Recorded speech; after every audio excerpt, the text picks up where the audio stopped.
Hi there, gorgeous! In today's video, I'm showing you how I do my hair to look like this. I've been wearing it like this in a lot of videos recently, and it seems like every time I wear it like this, I get asked, how do you do that? Make a tutorial of it, please. So we're gonna sit down today, very casual here, nothing formal about this video whatsoever. We may chit chat a little bit, but I'm gonna show you everything that I do to get my hair to look like that.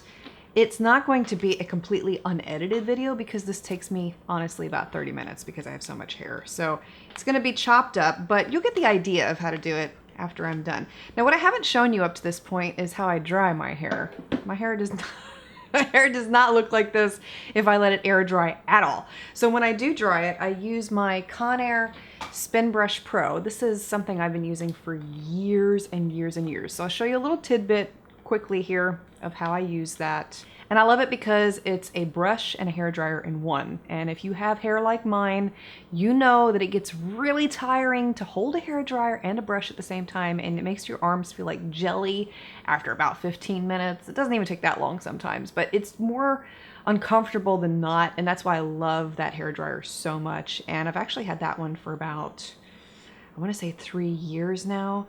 When I first bought it, that one only lasted for 2 years and it died, but I contacted Conair because I think it had a 3-year warranty if I'm not mistaken, and they replaced it for me for free. I mean, Conair is wonderful. I love their customer service. That's why I keep going back to their hair tools all the time. So in today's video, I am going to show you, by the way, I do want to say if you do buy that spin brush, save your receipt so they can honor the warranty because I didn't have mine the first time. But you better believe I have mine the second time.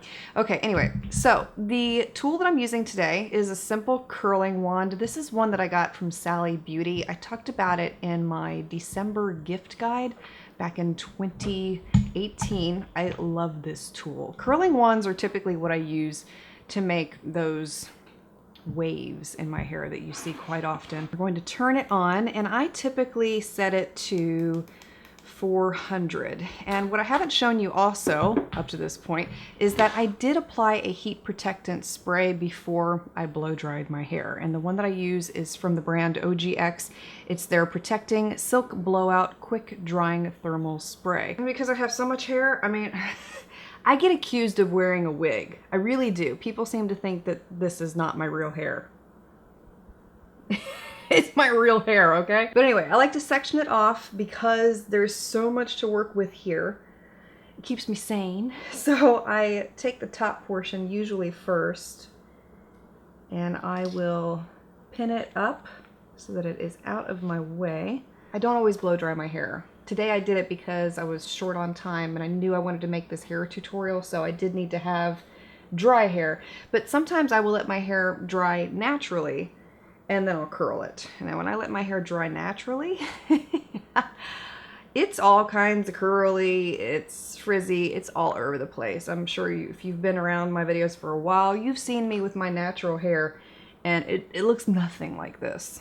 And no, I'm not talking about when I've applied gel or mousse or any product to my hair to tame it. I'm talking about when I first get out of the shower and I let it air dry. It's huge, and it's frizzy, and it's unmanageable. And I was one of those kids that I was so jealous of my friends who could just hop in the pool in the summer and get out and let their hair air dry, and it looked just as beautiful as before they jumped in.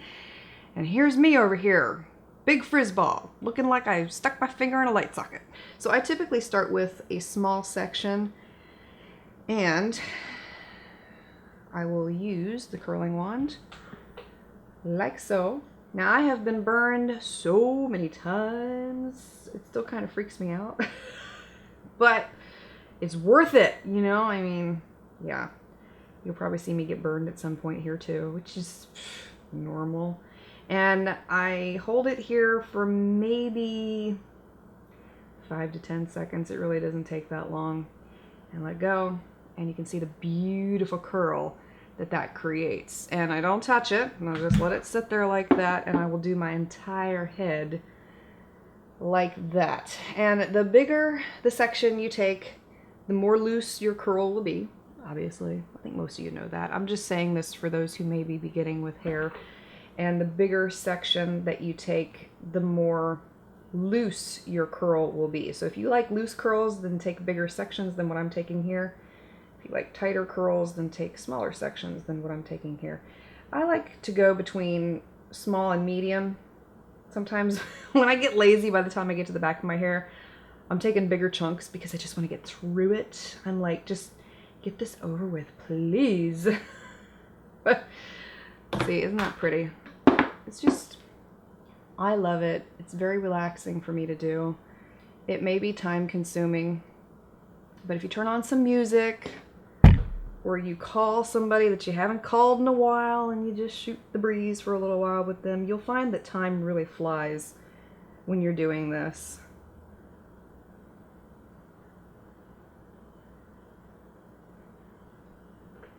And see, that one's a little more loose because I didn't hold it there as long. That also makes a difference too when you're curling your hair. The longer you hold the curling wand there, the more tight your curl will be. And the shorter amount of time you hold the curling wand there, the more loose it will be, which all makes sense. And so this is really all I do. It's very monotonous. Same thing over and over again.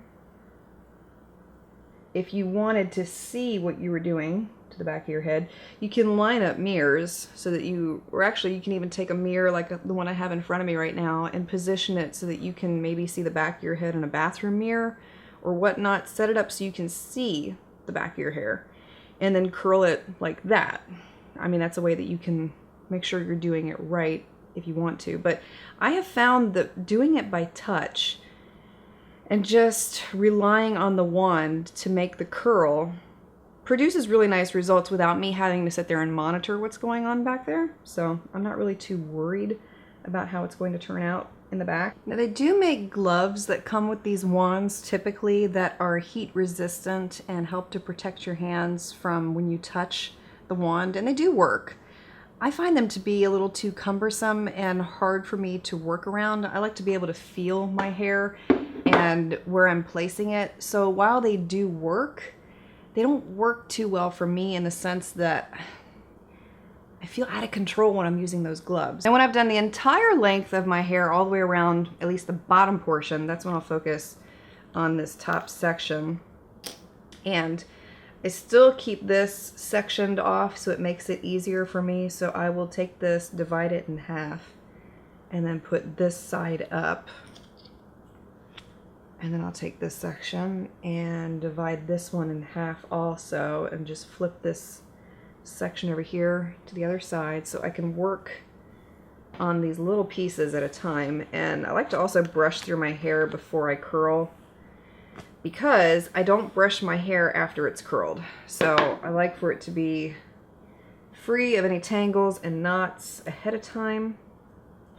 And I will save the front portions towards the end because I do those a little bit differently. And I'll just continue doing these sections like I have all of the others. And you can change the way that the curls go. I tend to make them go in all different kinds of directions to keep it interesting. I mean, a professional hairstylist might look at me and laugh, and that's fine, you know, but you gotta do what works for you and what you like.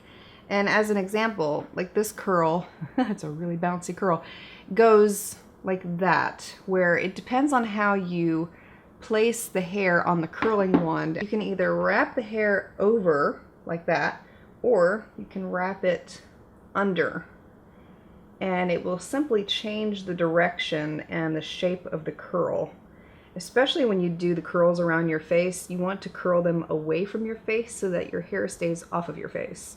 And there you can see what I mean. That curl goes away from my face, whereas this one goes more towards my face. And I probably should have done this one the opposite direction, but like I said, I like to do it different ways. That's the beauty of doing my hair like this, is that it never looks the same each time that I do this. I don't have a set way of doing it for the most part, and I like that it looks different every time I curl my hair. I don't want it to look the same every time. This is why I personally don't have tattoos, because I don't like permanency. Not for me. It's never worked for me. I couldn't handle something being on my body for life. It may work for other people, it's just not for me. And then with the piece that's going towards my face, I will curl that away from the face so that when the curl falls, it's not in my face. Whereas if I had gone the other direction, when I put the hair over the wand initially, I'd have hair in my face when I was done.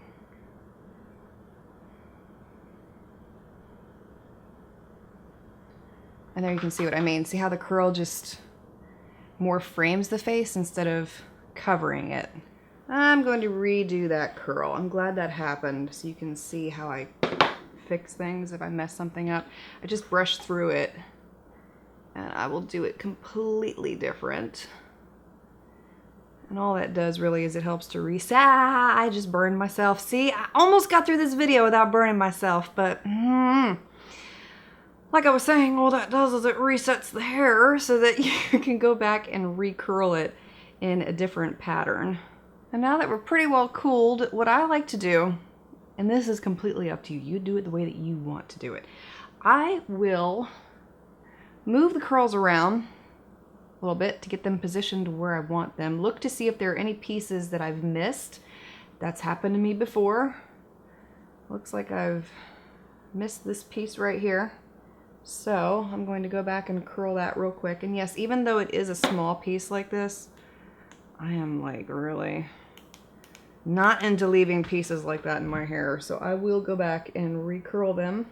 It does make a difference. You will see little pieces like this hanging out, and it looks rather strange when your whole head is curled, but you got this one little straggler that's straight as a bone.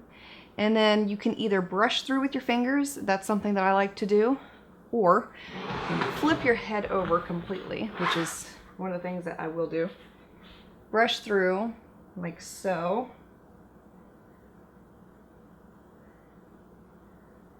And you don't need vigorous brushing here. I mean, a little bit goes a long way. You don't need to be raking your hands through, just enough to take away a lot of the separation. I guess what I'm trying to say is I like for them to look a little more loose, a little more soft. And then I will come back, flip my hair back over, and then I will position everything how I want it to be. And yes, I get picked on with how big my hair is, but you know what? I have learned to love my hair, and God made it the way that he made it, and I'm so thankful that he did. So if you've got big hair, own it, okay? Just love it.